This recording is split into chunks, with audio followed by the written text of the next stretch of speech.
नाज़रीन, आप सब यकीनन किसी न किसी मौके पर जिन्ना अस्पताल कराची ज़रूर गए होंगे। ये कराची का एक सबसे बड़ा अस्पताल है, सरकारी अस्पताल है और 2000 से ज़ायद बेड्स यहाँ पर मौजूद हैं। मुतअद्दिद यूनिट्स काम कर रहे हैं और अब तो खैर काफ़ी बिल्डिंग्स जो पुरानी हैं वो तोड़ने के बाद नई बिल्डिंग्स खड़ी हो गई हैं। कई बिल्डिंग्स बन गई हैं, कई और बनने जा रही हैं। जिन्ना अस्पताल कराची में ना सिर्फ कराची शहर के मुख्तलिफ़ इलाकों से मरीज़ वहाँ पहुँचते हैं, बल्कि कराची से बाहर मुख्तलिफ डिविजन्स जो सिंध के हैं वहाँ से भी मरीज़ आते हैं और सिंध से बाहर के भी मरीज़ आते हैं, बलूचिस्तान से आते हैं, पंजाब से भी कई मरीज़ आते हैं। तो ये इतना बड़ा इदारा है। अब इतने बड़े इदारे को चलाने के लिए ज़ाहिर जो वर्क फोर्स है वो डॉक्टर्स भी हैं, नर्सेज भी हैं, पैरामेडिक्स भी हैं, सपोर्ट स्टाफ भी है और एक्चुअली स्टाफ भी है, वार्ड्स का स्टाफ भी है और उसके साथ साथ वसाइल की कमी की वजह से वहाँ पर बहुत सारी NGOs भी काम कर रही हैं और वो भी ये कोशिश कर रही हैं और कहती हैं कि हम इस अस्पताल को चलाने में सपोर्ट कर रहे हैं और मदद कर रहे हैं। सबसे जो अहम एक शोबा है वो है डॉक्टर हज़रात। जिन्ना अस्पताल में गुज़श्ता कई रोज़ से एक अजीब ही माहौल बना हुआ है, जिसे कहते हैं ना कि जंगज़दा माहौल, ऐसा ही माहौल बना हुआ है मरीज़ों के लिए कि जब मरीज़ पहुँचते हैं पता चलता है जी डॉक्टर हड़ताल पर हैं। डॉक्टर्स ने कभी OPD बंद कर रखी है, कभी इमरजेंसी बंद कर रखी है, कभी ऑपरेशन थिएटर्स बंद कर देते हैं।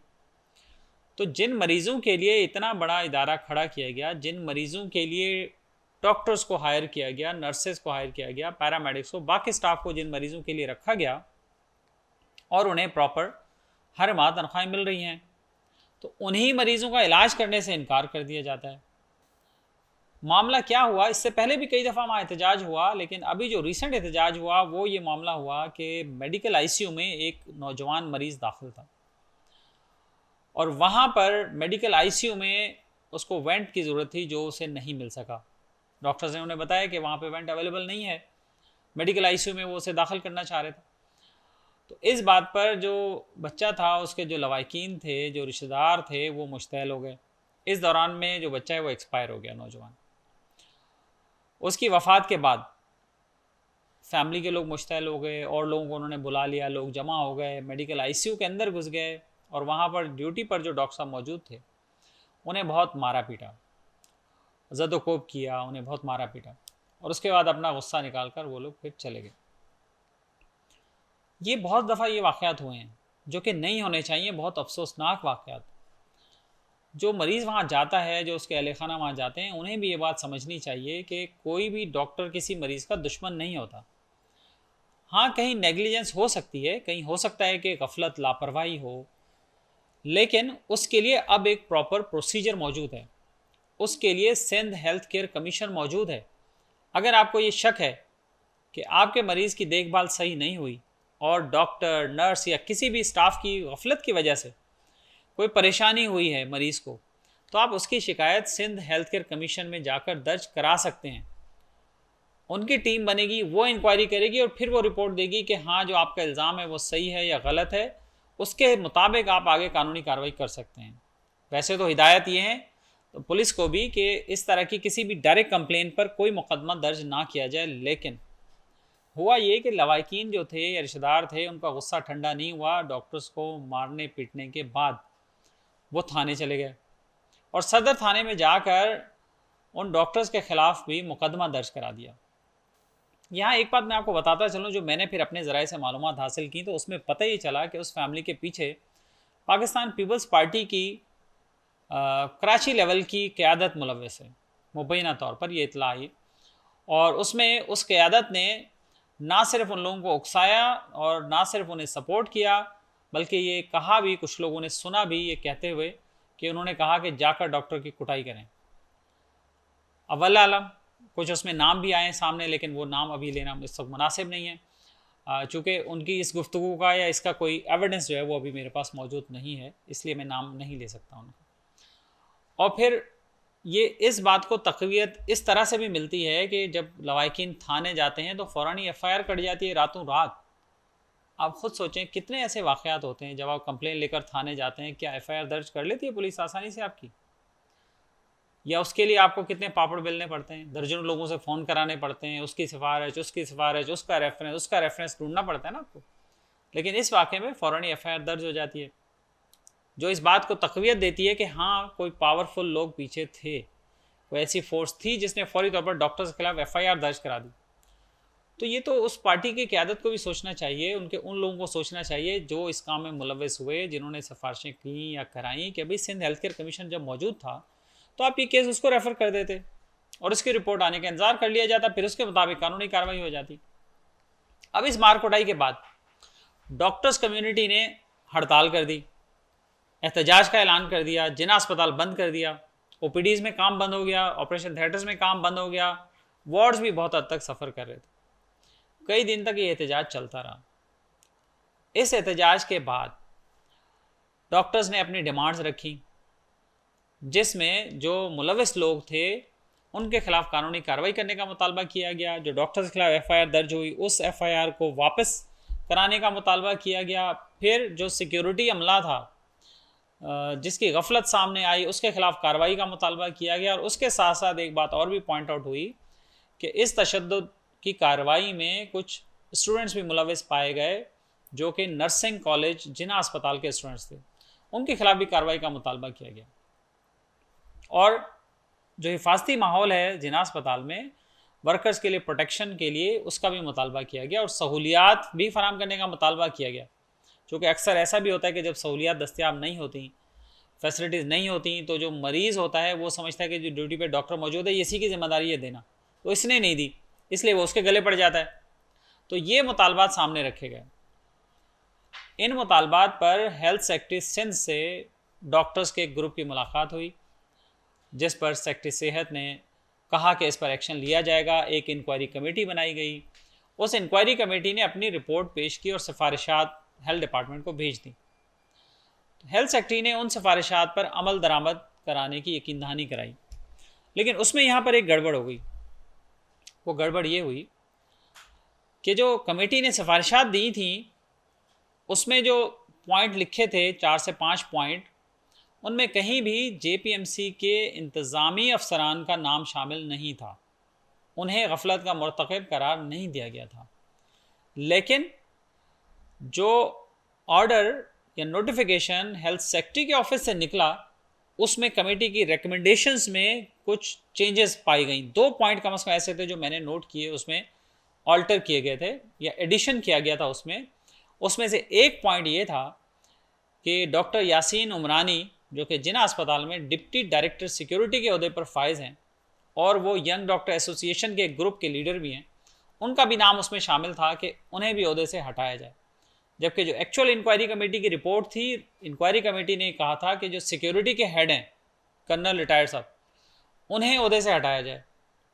यहाँ तक तो बात समझ में आ रही थी, लेकिन जब ये हेल्थ सेक्रेटरी के ऑफिस से ये नोटिफिकेशन निकला उसमें डॉक्टर यासीन उमरानी का नाम शामिल था। और एक और पॉइंट जो इंक्वायरी कमेटी में नहीं था लेकिन बाद में शामिल कर लिया गया, वो ये था कि जी जिना अस्पताल के नर्सिंग के एडमिशन्स में जो उसका प्रोसेस था उसकी भी स्क्रूटनी की जाए। चीज़ें की बज़ाहिर मुतालबा बुरा नहीं है, लेकिन बात यह कि जब इंक्वायरी कमेटी ने सिफारिशात अपनी दे दी तो इंक्वायरी कमेटी की सिफारिशात से हट कर कोई भी पॉइंट, भले उसमें नीयत आपकी कितनी ही अच्छी क्यों ना हो, वो उस वक्त शामिल करना तो बिल्कुल भी मुनासिब नहीं था। और हुआ यही, जब ये नोटिफिकेशन बाहर आया जिसमें हेल्थ सेक्रेटरी की तरफ से ये था कि सिफारिशात एक तरफ लिखी हुई थी और एक तरफ रिकमेंडेशन पे अप्रूवल लिखी हुई थी, तो वो अप्रूवल जब आई जिसमें डॉक्टर यासीन उमरानी को हटाने की भी अप्रूवल उसमें सेक्रेटरी साहब ने दी, वो जैसे नोटिफिकेशन बाहर आया तो फिर यंग डॉक्टर एसोसिएशन के 2 ग्रुप्स जो पहले से अरसा दराज से चल रहे हैं उनमें वाज़ेह तौर पर एक डिवाइड हो गई। और फिर 2 ग्रुप कौन कौन से हैं? यंग डॉक्टर एसोसिएशन, एक डॉक्टर उमर सुल्तान उस ग्रुप को हेड करते हैं, जो दूसरा ग्रुप है उसको डॉक्टर महबूब नुनारी हेड करते हैं, और दोनों ही यंग डॉक्टर एसोसिएशन के नाम से काम करते हैं। अच्छा, अब इस बहस में नहीं जाते कि कौन सा ग्रुप सही है कौन सा नहीं है, कौन सा रजिस्टर्ड है कौन सा नहीं है, जो अक्सर एक दूसरे पर इल्ज़ाम लगते रहते हैं। लेकिन यहाँ पर एक सूरत हाल जो ख़राब हुई, अब ये नोटिफिकेशन आने के बाद से डॉक्टर उमर सुल्तान ग्रुप ने दोबारा से हड़ताल का ऐलान कर दिया। हुआ ये था कि जैसे नोटिफिकेशन आया था तो डॉक्टर महबूब नुनारी जो ग्रुप है उसने हड़ताल की कॉल वापस ले ली थी, एहतजाज ख़त्म करने का ऐलान कर दिया था और ये कह दिया था कि चूँकि हेल्थ सेक्रेटरी ने उनके मुतालबात सारे मान लिए हैं इसलिए वो एहतजाज ख़त्म कर रहे हैं। लेकिन उसी नोटिफिकेशन में एक और शरारत जो हुई, मैं इसे कहूँगा कि जिन लोगों ने वो शरारत की वो 2 इजाफी पॉइंट उसमें डलवाए। दरअसल उन्होंने ही इस एहतजाज को दोबारा आगे बढ़ाने का मौका फराहम किया। जैसे ही डॉक्टर यासीन उमरानी के ट्रांसफ़र के हवाले से हिदायत आई तो जो उनका ग्रुप है यंग डॉक्टर एसोसिएशन का, जिन्हें सरकारी वाईडीए भी कहा जाता है, वो इसलिए कि उस वाईडीए के ग्रुप के कई लोग इंतज़ामी ओहदों पर विराजमान हैं। अब ये भी बहस किसी और मौके में या किसी और पॉडकास्ट में करेंगे कि उन्हें वो ओहदा लेने चाहिए नहीं लेने चाहिए। जब वाईडीए का नाम है तो वाईडीए यंग डॉक्टर्स को रिप्रेजेंट करना चाहिए, ना कि इंतज़ामिया को रिप्रेजेंट करना चाहिए। चलें, इस पर भी बहस बाद में। तो बहरहाल जब डॉक्टर यासीन उमरानी का मामला आया तो उनके ग्रुप ने स्टैंड ले लिया उस पर, और उनके ग्रुप ने फिर दोबारा से ऐलान कर दिया कि हम कल से फिर हड़ताल पे जा रहे हैं। ओपीडीज़ बंद करेंगे, ओटीज़ बंद करेंगे और काम नहीं करेंगे जब तक कि उनके मुतालबात पूरे ना हुआ। उनके मुतालबात क्या थे?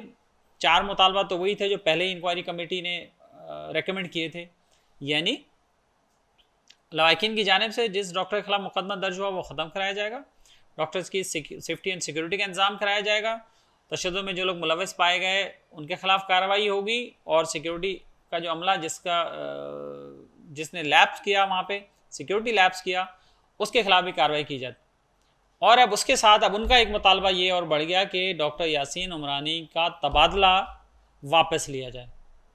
अब ये मुतालबा एक और बढ़ गया। अब यहाँ पर एक डेडलॉक की सी सूरत हाल आ गई कि अब हेल्थ सेक्रेटरी ने अप्रूवल दे दी एक सिफारिशात की, और उसमें डॉक्टर यासीन उमरानी का नाम शामिल था। अब उस ग्रुप के एहतजाज के बाद अब उस नोटिफिकेशन क्या करें, तो इसमें ये खींचातानी जो हुई इसकी वजह से एहतजाज कई दिन मज़ीद जारी रहा। और फिर उसके बाद जो एक और अफसोसनाक वाक़या हुआ वो ये हुआ कि जैसे ही डॉक्टर उमर सुल्तान ग्रुप ने ये अनाउंस किया, उसी रात को ही डॉक्टर उमर सुल्तान ग्रुप वाईडी का जो है उसके सिंध के सदर डॉक्टर वारिस जाखरानी, उन्होंने व्हाट्सएप के ग्रुप्स में, सोशल मीडिया ग्रुप्स में ये बात की और मीडिया के ग्रुप्स में ये बात की कि जी हम हड़ताल पे जा रहे हैं। उसी ग्रुप में मौजूद दूसरे ग्रुप ने, डॉक्टर महबूब नोनारी वालों ने कहा कि जी हम हड़ताल नहीं करेंगे। तो डॉक्टर वारिस ने धमकी दी और उनको कहा कि जी हम कल देखते हैं कि कैसे हड़ताल को कोई ख़त्म करवाते हैं, हम देख लेंगे, जो कि उसका मेरे पास मौजूद भी और स्क्रीन पे भी मैं दिखाता हूँ। ये बात रात तक की हुई। सुबह हुई तो डॉक्टर उमर सुल्तान ग्रुप ने ये बताया गया इन्फॉर्मेशन में, और कुछ वीडियोस भी मौजूद हैं जिसमें नज़र आ रहा है कि उन्होंने ओपीडीज़ में ताले डाल दिए। जब उन्होंने ताला डाल दिया तो जो वाईडीए का दूसरा ग्रुप है जिसने हड़ताल की कॉल पहले ही वापस ले ली थी, उनके डॉक्टर्स जो जिना अस्पताल में काम करते हैं वो पहुँच गए काम करने, जो कि उनकी तरफ से हड़ताल की कॉल नहीं थी। जब वो पहुँचे वहाँ पर उन्होंने खुलवाने की कोशिश की, वो लॉक खुलवा रहे थे, उन्होंने खुलवाए, इंतज़ामिया भी उसमें इन्वॉल्व हुई, पुलिस उसमें इन्वॉल्व हुई, उन्होंने लॉक खुलवाए और जाकर अपनी सर्विसेज देना शुरू कर दी। उन्होंने मरीज़ों का इलाज करना शुरू कर दिया, ओपीडी कॉम्प्लेक्स में बैठ गए, जाके मरीज़ देखना शुरू हो गए।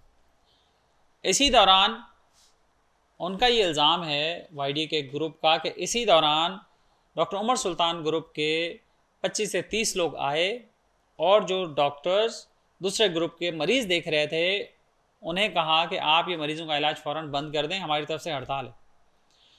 तो जब उन्होंने इनकार किया तो वो एक दूसरे पर हमलावर हो गए, और उनका ये इल्ज़ाम है कि जो ग्रुप बाहर से आया था वो हमलावर हो गया उसमें। और उसमें वो उनका ये इल्ज़ाम ये भी था कि डॉक्टर वारिस जाखरानी मौजूद थे, उनके कुछ लोग मौजूद थे जो नकाबपोश थे, डॉक्टर यासीन उमरानी के भी कुछ बंदों का उन्होंने नाम लिया, उसके हवाले से उन्होंने प्रेस रिलीज भी जारी किया और जो मीडिया पे भी रिपोर्ट हुआ कि फ़लाँ लोग शामिल थे और वो भी उन्होंने भी हमला किया। इस दौरान डॉक्टर महबूब ग्रुप का एक डॉक्टर जो हैं वो शदीद ज़ख्मी हुए, डॉक्टर इम्तियाज़ जाखरानी, वो शदीद ज़ख्मी हो गए, उन्हें काफ़ी चोटें हैं। और दूसरी तरफ डॉक्टर उमर सुल्तान ग्रुप ने भी इल्ज़ाम आयद किया कि जी उनका जो पुरअमन एहतजाज था उस दौरान भी उन पर अटैक किया गया, और इंतज़ामिया ने ना सिर्फ उन पर अटैक कराया बल्कि लाठीचार्ज भी कराया और उनके कई लोगों को गिरफ़्तार भी किया। तो एक दूसरे पर ही इल्ज़ाम तराशी वाला सिलसिला जो।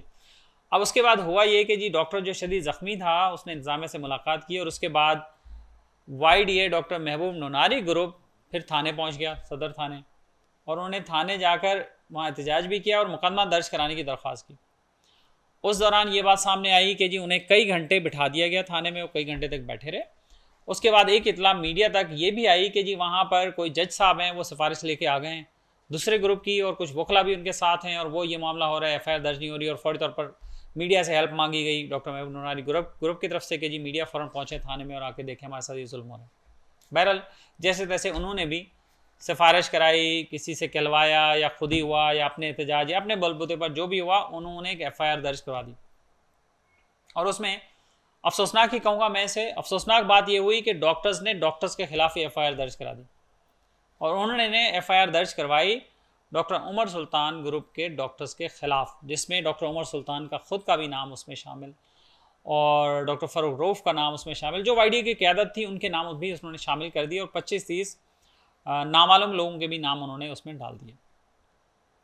ये कार्रवाई यहाँ तक पहुँची, तो अब डॉक्टर्स जो हैं वो एक दूसरे के खिलाफ सफ आ रहे हैं। अच्छा, उनके एफआईआर होने के बाद फिर दूसरा ग्रुप भी एक्टिव हो गया, उन्होंने कहा नहीं हमारे लोगों पे तशद्दुद है, हम भी एफआईआर कटाएंगे। उसके बाद उन्होंने भी अपने तौर पर जो भी तगोदो है वो करनी शुरू कर दी। तो ये सूरत हाल रही सारी, और इसमें अफसोसनाक सूरत हाल एक तो ये थी कि वाईडीए के दोनों ग्रुप आपस में फिज़िकली लड़ गए और लीगल बैटल में चले गए, एफआईआरें करा रहे हैं, मुकदमेबाजी हो रही है, सारी चीज़ें हो रही हैं। इस सब का फ़ायदा क्या होगा? मेरे ख्याल में वाईडीए के दोनों ग्रुप्स की जो लीडरशिप है उन्हें इस बात को सोचना चाहिए कि उनकी आपस की इस लड़ाई का फ़ायदा किसको होगा। देखिए, अस्पताल को बेहतर बनाना, अस्पताल में सहूलतें देना, बेड देना, वेंटिलेटर देना, आईसीयू की सहूलतें देना, चीज़ें करना, ये सब किसकी जिम्मेदारी है? हुकूमत की, हेल्थ डिपार्टमेंट की जिम्मेदारी है। तो आप ये जिम्मेदारी डिमांड पेशेंट भी कर रहे हैं, आप भी करते रहें गाहे बगाए, तो अगर आप लड़ाई आपस में लड़ेंगे तो फिर ये चीज़ें, ये डिमांड्स कौन पूरी करवाएगा? तो इस बारे में भी सोचना चाहिए कि कहीं ऐसा तो नहीं है कि कुछ सरकारी लोग ही इसमें मुलव्वस हों और वही ये चाह रहे हो कि आप आपस में लड़ते रहें ताकि उनका काम आसान हो जाए, वो जिस तरह से अपनी मर्जी मनमानी कर रहे हैं वो अपनी मनमानी करते रहें। कहीं ऐसा तो नहीं है, ये आपको सोचना है। और वाईडीए की लीडरशिप और जो यंग डॉक्टर्स हैं वो ये सोचें और अपने अपने रैंक्स में बात करें, अपने अपने रैंक्स में सीनियर्स को कायल करें कि भाई आप लोग यूनिटी का मुजाहरा करें। देखें, जब भी मुसीबत आई, मुश्किल आई, परेशानी आई, आप यूनाइटेड रहेंगे तो आपकी बात कोई सुनेगा, चाहे मीडिया भी क्यों ना हो। जब आप ग्रुपिंग में रहेंगे तो ज़ाहिर आपकी बात में ना वो असर होगा, ना वो वज़न होगा, ना आपकी बात उस तरह से सुनी जाएगी। एक और डिमांड जो पूरी हो गई वो ये हुआ कि जो नर्सिंग स्टूडेंट्स जो उस तशद्दुद में मुबैना तौर पर मुलव्वस थे, उसमें से 3 स्टूडेंट्स को हेल्थ डिपार्टमेंट की अप्रूवल से नर्सिंग कॉलेज जिना अस्पताल ने एक्सपेल कर दिया है, उनके जो एडमिशन्स थे वो टर्मिनेट कर दिए हैं। उसमें एक बच्चा जो है वो 2nd सेमेस्टर में था, एक बच्चा 5th सेमेस्टर में था और एक बच्चा 6th सेमेस्टर में था। तो उन तीनों को कॉलेज से निकाल दिया गया है। ये डिमांड तो खैर दोनों ग्रुप्स की तरफ से थी, तो इस तरह से प्रैक्टिकली एक डिमांड उनकी वो पूरी हो गई। और जब हमने बात की तो बाकी जो एफआईआर दर्ज हुई है मेडिकल आईसीयू वाले डॉक्टर के ख़िलाफ़, तो उसको भी खारिज कराने के लिए कोशिशें जो हैं वो जारी हैं। तो मेरा एंड पर मैसेज ये है कि जो हेल्थ सेक्टर के लोग हैं, आप लोग प्रोफेशनल्स हैं, आप लोग भी गली मोहल्ले की तरह अगर वहाँ जाके लड़ने खड़े हो जाएंगे तो मतलब आप अपनी प्रेस्टीज का तो ख्याल करें, आपकी रिस्पेक्ट कहाँ रहेगी कम्युनिटी में, जहाँ सोसाइटी में वैसे इतना फसाद है और हर आदमी एक दूसरे को लड़ने मारने पर तुला हुआ है। कम से कम आप लोग तो बिहेव करें, आप तो पढ़े लिखे लोग हैं, आप तो समझदार लोग हैं, सेंसेबल लोग हैं, कम से कम अपने प्रोफेशन का ख्याल करें। लोगों को क्या मैसेज दे रहे हैं आप, जनरल पब्लिक को आप क्या मैसेज दे रहे हैं, मरीजों को क्या मैसेज दे रहे हैं? आपस में लड़कर और एक दूसरे के सर फाड़ कर, लिटरली जो कि कई लोगों के मैं देखा सर फटे हुए थे, उनके ब्लीड भी हो रहे थे। तो आप लोग इस पर सोचें, देखें अभी भी वक्त है, ये कशीदगी कम करें, अपनी लीडरशिप से मिलें, मिल के बैठें, ये कशीदगी कम करें। उसमें जिस भी शोबे को अपना किरदार अदा करने के लिए आप बेहतर समझते हैं, आप उनसे रिक्वेस्ट करें, भले वो मीडिया हो, हेल्थ डिपार्टमेंट हो, जिना अस्पताल की इंतजामिया हो, उनको सबको साथ लेके बैठें। और मेरे ख्याल में हेल्थ डिपार्टमेंट को इस हवाले से ज़रूर अपना रोल प्ले करना चाहिए। एक और बात का जो मुझे अफसोस लग रहा था वो ये था कि सिंध की हेल्थ मिनिस्टर मोहतरमा डॉक्टर अज़रा फजल पेचो साहबा, ऐसा लग रहा है जैसे उनके कान पे जू ही नहीं रिंग रही, उन्हें पता ही नहीं है कि हो क्या रहा है नीचे, जिना अस्पताल में क्या हो गया, डॉक्टर्स का क्या हो गया, उन्हें पता ही नहीं है, या जानबूझकर वो खामोश हैं, उन्होंने उस पर कोई रिएक्ट नहीं किया। हेल्थ डिपार्टमेंट के सरबराह होने के नाते मेरे ख्याल में उनकी भी जिम्मेदारी है, ये सब जितने हेल्थ डिपार्टमेंट के लोग हैं ये सब उनके बच्चे हैं, उनकी जिम्मेदारी है कि उन बच्चे अगर लड़ पड़े हैं तो उन्हें बैठा के उनकी सुलह सफाई कराएं। हेल्थ डिपार्टमेंट की भी ये जिम्मेदारी है, अस्पताल इंतजामिया की भी ये जिम्मेदारी है कि ये रोल प्ले करें, बजाय इसके कि जो जहाँ लड़ रहा है उसको लड़ने दें और कहें ठीक है बेटा तो लड़ते रहो, एक दूसरे का सर फाड़ते रहो। अपना ख्याल रखिएगा। अल्लाह हाफ़िज़।